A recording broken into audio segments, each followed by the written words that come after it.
So let's take a look and actually get into what an op-ed is.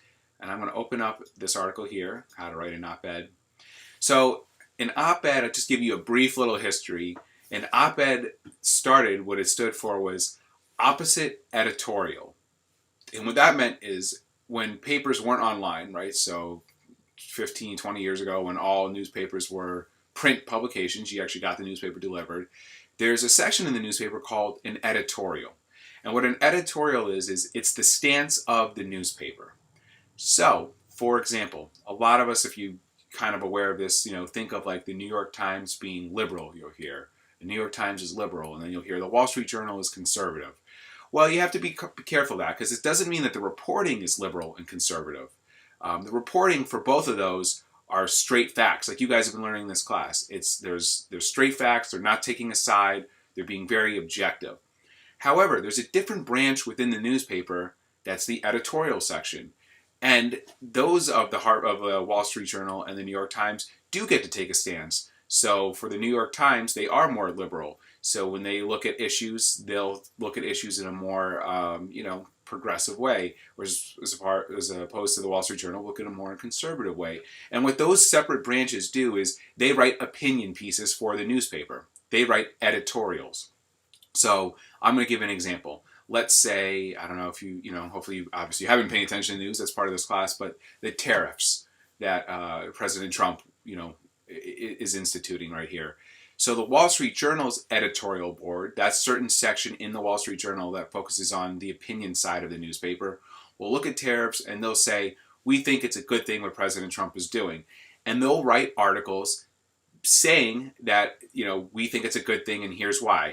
And what we're about to learn is, they're backing up with research, they're backing up with facts, but they're coming in with a perspective. And it's clearly labeled on the article that it's the editorial board. So whenever you see editorial, an editorial, and you're reading it as a news article, know that means they're coming at it with a perspective. I'm not saying that it's wrong. I'm just saying it's an opinion. They're coming at it with an opinion. The hard news section of the paper doesn't come in it with an opinion. So that's the difference. So going back to the tariffs, the Wall Street Journal, which is conservative, will usually write something saying, yes, we think it's a good thing. The New York Times editorial board, which is liberal, might look at that and say, we don't think it's a good thing. Our opinion is that we think it's a bad thing. And they'll come up with their research and facts that show why they think it. And it's just an opinion, right? And so that's the that's what an editorial is. And just also, I'm going to swing this back to op-eds in a second, but just so we're also clear, the editorial section of the newspaper and the reporters of the newspaper don't work together. They don't sit next to each other. They don't talk to each other really. They're separate entities within the publication. And I think that's something that a lot of people don't understand in news is that when the New York Times comes up with this editorial, those group of writers have nothing to do with their news reporters, and they keep them separate, just as like they keep their advertising separate and their PR section separate, right? They're all like different functions within that organization. So it is important to understand that there's that distinction. Swinging back to op-eds. So originally what op-ed stood for was opposite editorial. So going back to my example, let's say the Wall Street Journal in a print publication wrote that the tariffs are a good thing for the country, and somebody else, anybody, like just a regular person, you, me, somebody else disagrees, you could write into the newspaper, write your stance of why you disagree with that editorial, why you disagree with that opinion, and the Wall Street Journal would pick a few and put it on the opposite page of their editorial. So page 1 was saying, we think the tariffs, this newspaper thinks that tariffs aren't a good idea, tariffs are a good idea. And on the next page, excuse me, which was the op-ed page, would be regular readers' perspectives saying why we disagree with the opinion of the newspaper. That's how it originally started. As time went on now, the term has really kind of evolved into opinion editorial. And so what opinion editorials, op-eds, what they are now is you just have an opinion on anything and the newspaper will pick a few. They don't take them all, but you can submit an op-ed and the newspaper takes a few and will submit it in their opinion section of their newspaper. Whether that's print or whether that's online, they'll actually have a section that's for opinions. op-ed, right? Opinion editorial is now kind of what the term is. But that's a little bit of the history for it.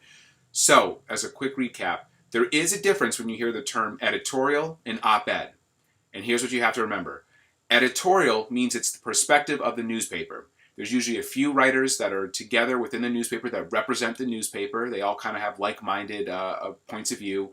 And they'll write articles that are the opinions of the newspaper, editorials. And it's clearly labeled editorial in the editorial section. You know that that's not hard news reporting. That's editorial. That's the opinion. So that's editorial. Op-eds come from anybody. That can come from you. It could come from me. It could come from CEOs. It could come from, I'm trying to think, nurses. It could come from, I don't know, someone 18, someone over 65. Doesn't matter. I'm just throwing out anything. Op-eds just come from the regular people, and the newspaper will pick a few to publish. That's the difference between an op-ed and an editorial. Both are opinions. It's just one's coming from the newspaper, one's coming from everybody else. So, you're going to read this article on how to write an op-ed because there is kind of like a structure, a formula. I'm going to go over some key points right now just so I can make sure I articulate it to you as well. But that's not an excuse then not to read it either. You know, you have to go through this after I go through this video and reread it because it is going to take a little bit for you to get the hang of. But let's take a look at some of these sections here so I can break down with some of the parts that might be confusing. Distinguishing characteristics of an op-ed or a column. So it's typically short, between 700 and 800 words. They're not 3,000 word essays, right? I mean, it depends. The New York Times may be a little longer, like 1,000, 1,500 words, but most of them are going to be between 750 and 800 words. That's kind of the range that you're going to see. They have a clearly defined point and a clearly defined point of view. Now, this one seems trickier, though, and is Professor Chiar, isn't that the same thing?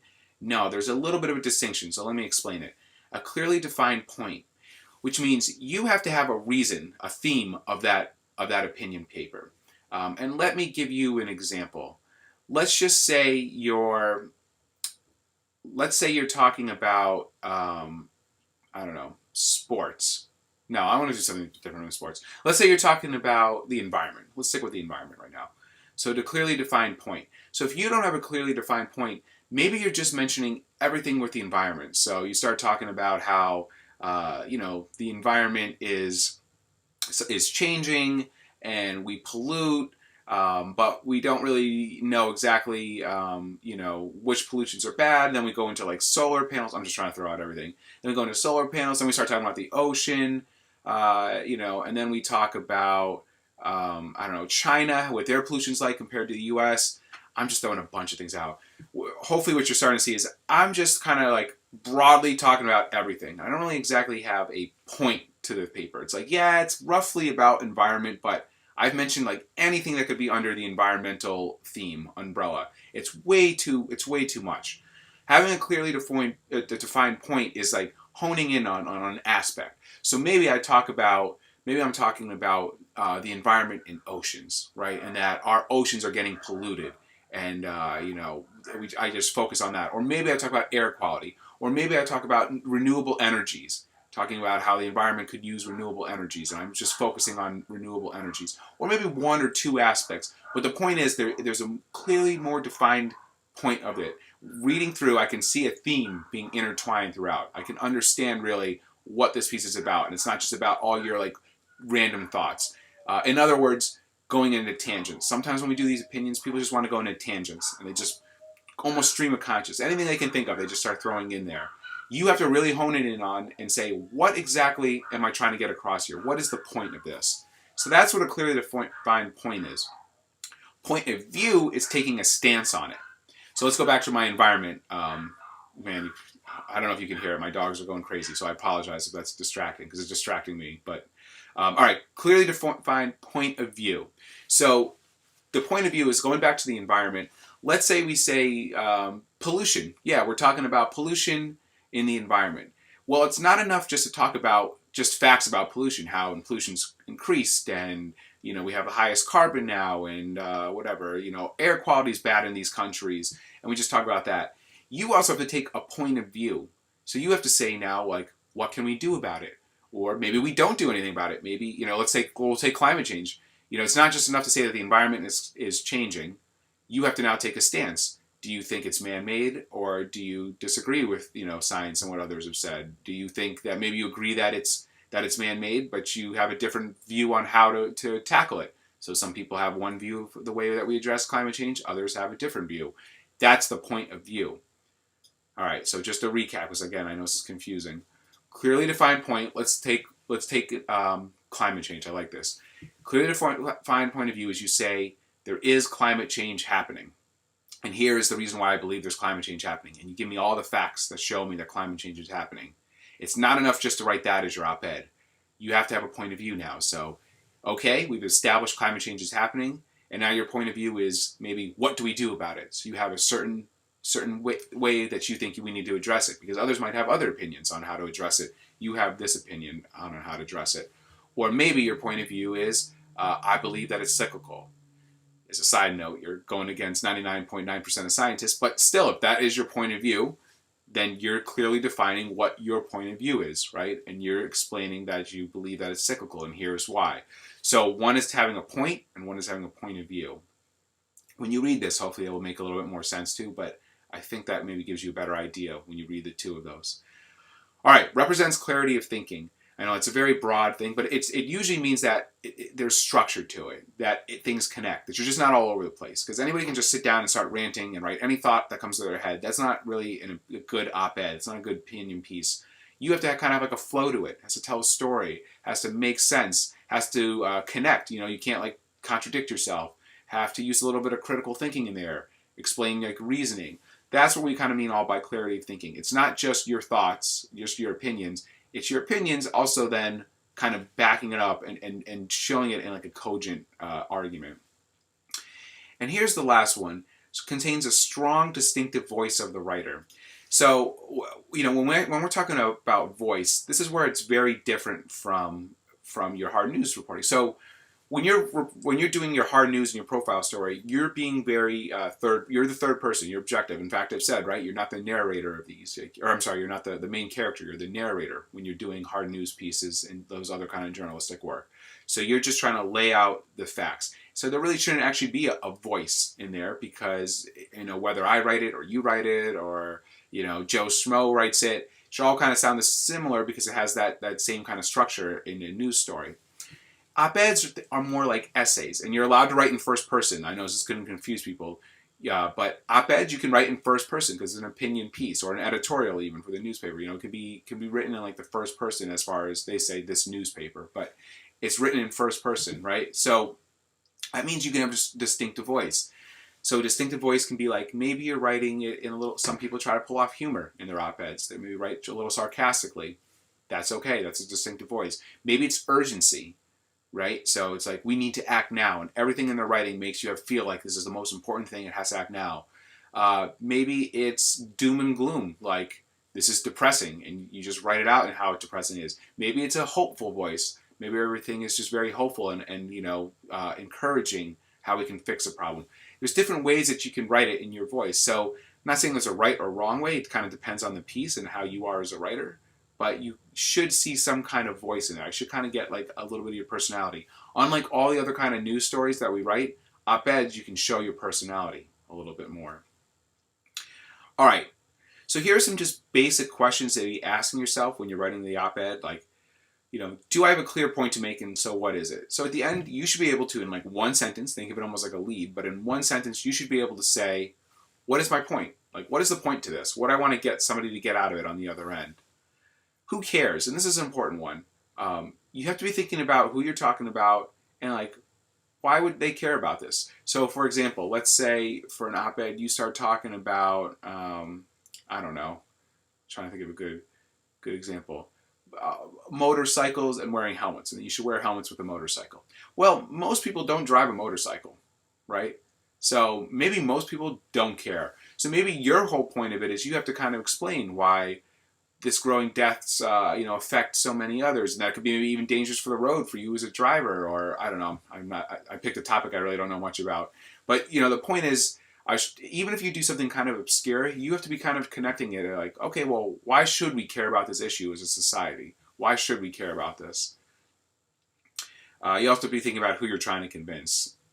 So, and then of course, is there a substance to my argument? You have to make sure that your argument has some kind of legs to stand on, and that really goes to the research part, which we'll talk about. But it can't just be you ranting an opinion. You have to back it up. You have to be able to kind of almost try to prove your point. Now, of course, it's an opinion, so sometimes, you're not always, most of the time, you're not going to be able to prove your opinion, but you can definitely back it up. All right. We covered this a minute ago, but thinking of the theme of it. So, what are you focusing on? Is it a person, a place, an issue, an incident? Something that you're really honing in on for your op-ed.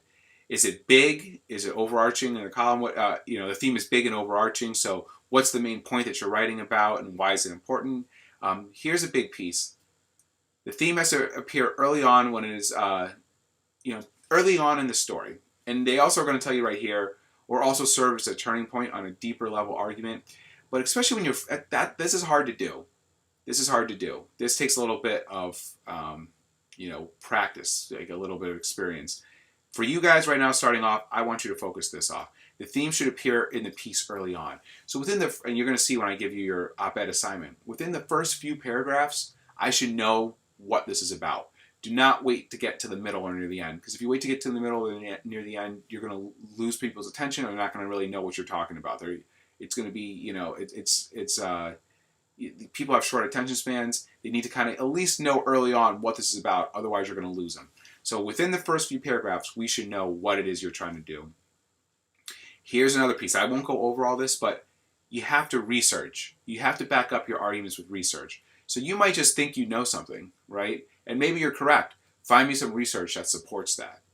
So if you say something like, you're talking about how all young people are on social media, or a lot of young people are on social media. Yeah, you're right. I know that because I know the research, but you're probably right. Now go find me some hard facts and stats that show that, surveys that have been done, polls that have been done, academic research, right? That shows how many young people are using it. Back up whatever you're saying with research. This is a key part. You need to have research. Anytime you have something that you're asserting, that you're really kind of, trying to make a point and persuade, have some kind of research to back it up. It's just going to make your argument stronger. Right? And then here's the last part. I won't go, there's a couple, but openings and endings. I won't go too much into this because you can read it, and I think they do a good job with it. But think about how you open and how you close. Most people are pretty good with the openings, right? I think just even from taking this class, and you've read enough stories that you know maybe kind of how to open the piece. It's the closing that's usually tough. So try to work on that. So for example, for closing, echoes and answers to the introduction. What that means is try to almost make it go full circle. So if you mention something in the beginning, maybe you kind of reference it as that last paragraph. Has the last and often most memorable detail, sometimes like a good quote, if you found a quote from some of your research, or you have a good one good line that you think is very powerful, maybe you end with that, right? So just, I want you to focus on, the opening is important, but also with the ending, don't just let it kind of fade off.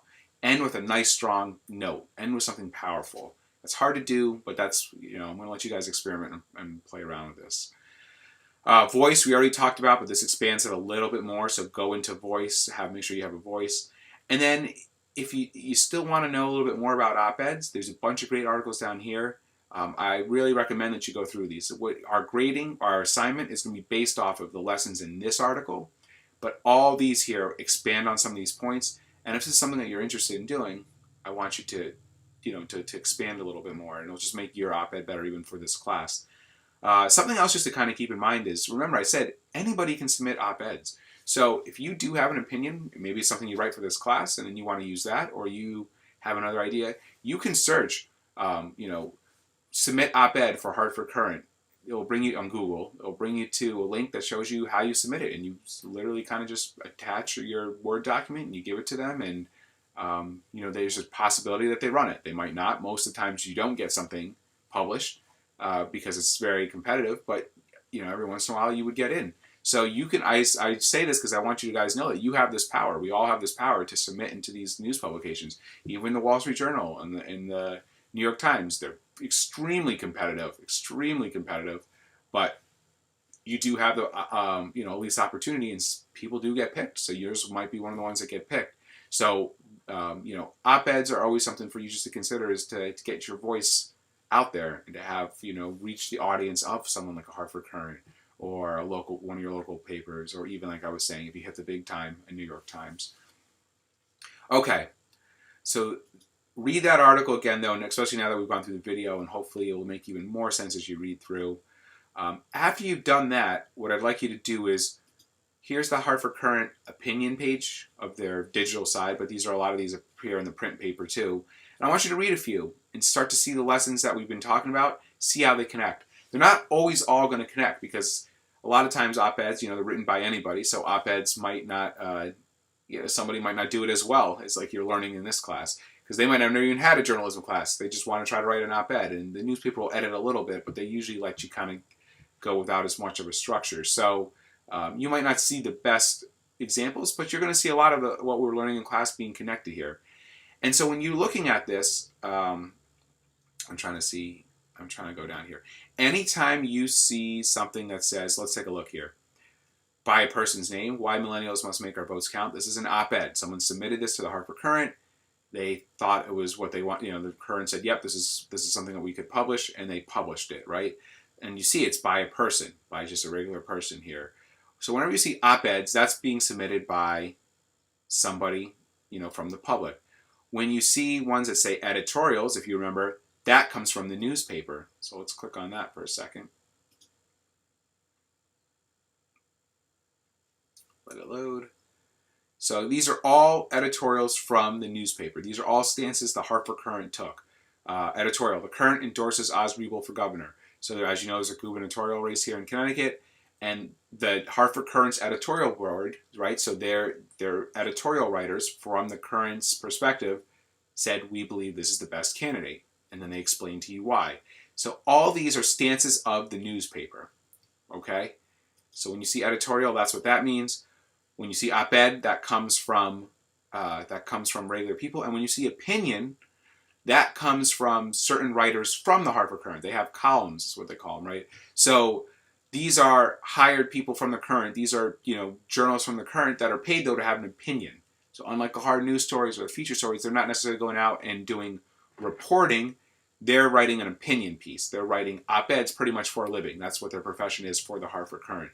And that's their pieces. So these are Hartford Courant staff members with an actual individual opinion. Editorials come from the whole newspaper, the opinion of the newspaper as a whole. Op-eds come from your regular people. So go ahead and read a few of them. See what the difference is. Read an editorial, read an op-ed, read an opinion piece. And you'll get a good idea of how they're all, they're similar, but what the differences are.